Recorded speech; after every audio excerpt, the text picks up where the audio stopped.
Assalamualaikum warahmatullahi wabarakatuh. Saya Izam Aziz Pratama dengan NIM 44432200078 dari Ilmu Perikanan kelas 4B. Sini saya akan menjelaskan mengenai bisnis model kanvas.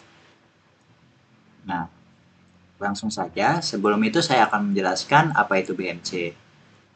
BMC adalah singkatan dari bisnis model kanvas, yaitu adalah model bisnis sederhana yang mempresentasikan elemen-elemen penting dalam sebuah model bisnis. Dengan BMC, secara garis besar kita dapat memahami sebuah bisnis secara komprehensif tanpa harus membuat dokumen rencana bisnis yang panjang lebar. Nah, tujuannya apa sih BMC ini? Nah, tujuannya itu untuk membuat ide dan konsep bisnis untuk diri kita sendiri, uh, dan untuk orang lain yang ingin melihat usaha kita untuk kepentingan tertentu seperti permodalan dan lain-lain. Nah, di sini ada komponen-komponen BMC yang harus ada di bisnis model kanvas. Nah, yang pertama ada customer segment atau segmen pelanggan, yang kedua ada value proposition atau proposisi nilai, yang ketiga ada channels atau saluran, yang keempat ada revenue stream atau aliran pendapatan, yang kelima ada customer relationship atau hubungan pelanggan, yang keenam ada key activity atau kegiatan utama, yang ketujuh ada key research atau sumber daya utama, yang kedelapan ada key partnership atau kemitraan utama, yang terakhir ada cost struktur atau struktur biaya. Nah, di sini ada contoh. Jadi inilah bentuk dari bisnis model kanvas. Nah, bentuknya singkat dan dalam satu tampilan. Yang pertama ada umumnya itu harus terurut, dan memang harus terurut. Yang mulai dari key partnership disusul oleh key activity sampai dengan revenue stream. Nah, gunanya terurut ini untuk memudahkan pembaca dalam melihat ide usaha kita. Nah, di sini saya akan menjelaskan ide bisnis yang saya tuangkan ke dalam bisnis model kanvas. Nah, bisnis ini saya ambil dari bisnis orang tua saya, yaitu menjual topi, yang saya kembangkan melalui ide saya yang saya terapkan di bisnis model kanvas. Nah, nama bisnis saya itu ZS Hat. ZS singkatan dari Zam Shop. Hat itu adalah bahasa Inggris dari topi. Nah, di ZS Hat ini saya menjual topi impor, semi impor, dan lokal. Maksudnya, saya akan menjual topi impor itu dari topi-topi yang mempunyai harga yang lebih tinggi, yang impor dari negara lain. Lalu ada semi impor, yaitu topi-topi yang mirip dengan impor tapi dibuat secara lokal atau biasa disebut dengan topi KW. Yang ketiga ada lokal. Lokal ini topi yang dengan harga yang lebih murah dan terjangkau. Untuk topi yang saya jual ini, saya jual di berbagai rentang usia, mulai dari saya menjual topi bayi, anak-anak, hingga dewasa. Sini bisa dilihat gambar dan contohnya. Nah, BMC saya susun berdasarkan komponen, satu komponen itu tiap slide. Nah, yang pertama ada key partner atau kemitraan utama. Ide bisnis yang saya terapkan untuk saat ini masih belum berpikiran untuk punya key partner. Nah, sebab sistem berdagang saya hanya mendagangkan merek lain, bukan merek sendiri. Artinya saya belum ingin punya saya hanya mendagangkan secara normal gitu, secara langsung dengan membuka toko.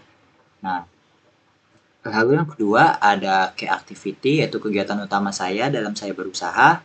Yang pertama itu saya akan menjual topi dengan model terbaik dan lengkap daripada kompetitor-kompetitor saya atau pesaing-pesaing saya di daerah tempat yang sama. Lalu yang kedua, menyediakan model topi keren, elegan, dan eksklusif untuk dewasa. Selain dewasa, saya juga menjual topi-topi anak dan bayi yang lucu-lucu dan menarik.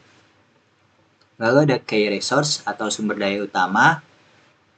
Nah, sumber daya utama yang saya butuhkan, yang pertama saya ingin punya karyawan yang pintar dalam memasarkan produk. Artinya di sini pintar dalam menarik daya beli. pembeli.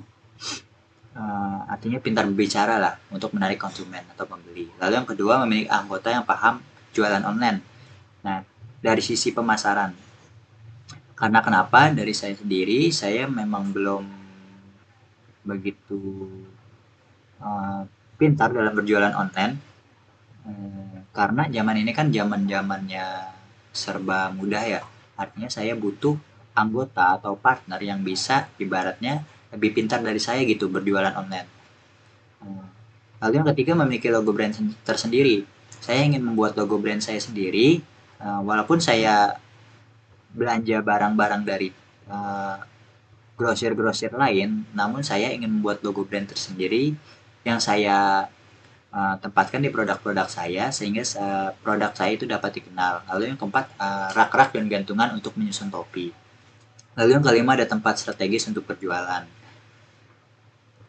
Lalu ada value proposition, yaitu proposisi nilai. Nah, merek dagang saya ini yaitu bisnis usaha yang menjual topi dengan berbagai model yang tersedia untuk berbagai rentang umur.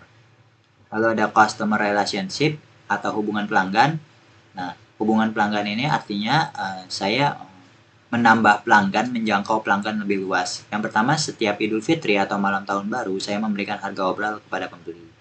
Lalu yang kedua, setiap hari Sabtu dan Minggu, saya buka dari pagi. Lalu ada channel atau saluran. Nah, untuk media sosial, saya tidak berniat untuk membuka media sosial, namun saya akan menjual lewat e-commerce untuk produk-produk tertentu saja. Karena hanya ingin menjual dagangan secara langsung saja dari 80% produk yang saya jual. Lalu ada customer segment, segmen pelanggan. Saya menjual produk saya dengan berbagai rentang usia mulai dari bayi, anak-anak, remaja hingga dewasa sampai dengan orang tua. Lalu ada cost struktur atau struktur biaya.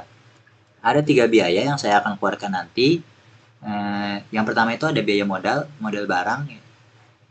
Jadi biaya modal lagi untuk saya belanja lagi topi-topi saya. Lalu ada 2 biaya transportasi untuk belanja, baik belanja di daerah tempat saya berjualan maupun di luar kota.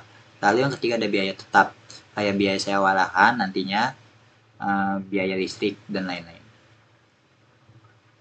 Lalu ada revenue stream atau aliran pendapatan. Nah, pendapatan utama saya dengan menjual topi. Namun melihat dari uh, usaha orang tua saya, umumnya pada saat bulan puasa atau menjelang lebaran akan menambah uh,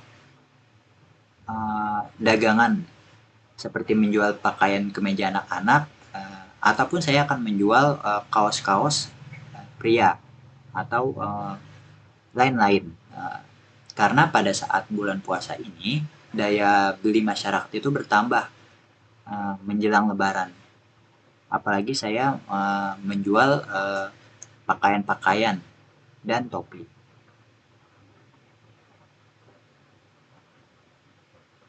Nah, cukup sampai di sini. Sekian dan terima kasih dari saya. Wassalamualaikum warahmatullahi wabarakatuh.